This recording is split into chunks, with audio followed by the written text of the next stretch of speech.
Hi everyone, my name is Sue Belcom, and this is my faith story. My son Adam celebrates his 40th birthday tomorrow, June 29th. So it's official. I've been going to this church for 40 years. So the number 40, of course, appears in the Bible 159 times. It can signify an entire generation, or a period of testing, or a period of waiting before transition. And so, like my own life over these past 40 years, Charity and I have experienced both valleys and mountaintops together. In those 40 years, I served on the Vision Council with Don Nordquist and Georgia Kingsbury. Kathy Nordquist, Sandy Erikstead, and myself, amongst other people, worked with Sunday school, Vacation Bible School, the Christmas program, Easter pageants, all those fun things. And then, of course, Renee Walsh and I used to plan a fall bazaar together as a fundraiser. Karen Swanson and I went to a whole week's mission trip, or more than a week's mission trip, with Sam Coleman. That was an experience. But I finally got up enough courage to go to Estonia with Pastor Bob last year. I also spent time working here. I worked with Doug, and I worked with Judy, and a whole bunch of other wonderful people that came and went.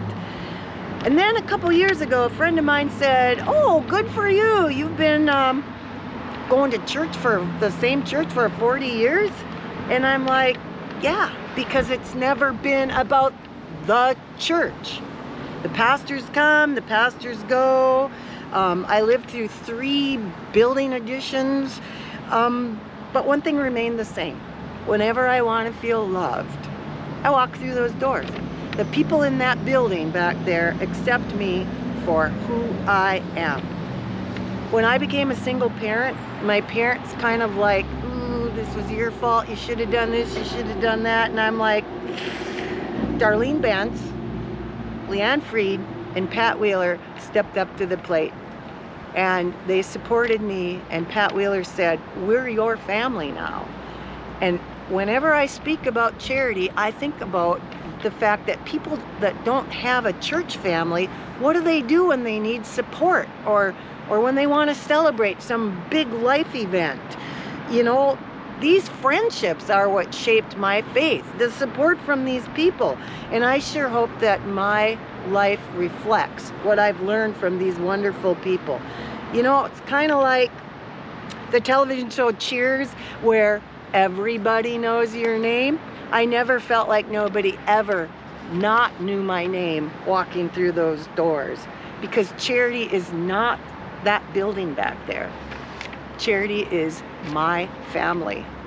And it all started 40 years ago when it was my turn to help clean the church on Friday nights. You know, it's kind of a simple concept, and it wasn't always easy, but I just kept showing up because I wanted what they had. And somewhere along the line, somewhere along the way, not surrounded by walls, but surrounded by all of you, my faith grew. And for that, I'm eternally grateful. And I only hope I can return the favor someday. So thank you.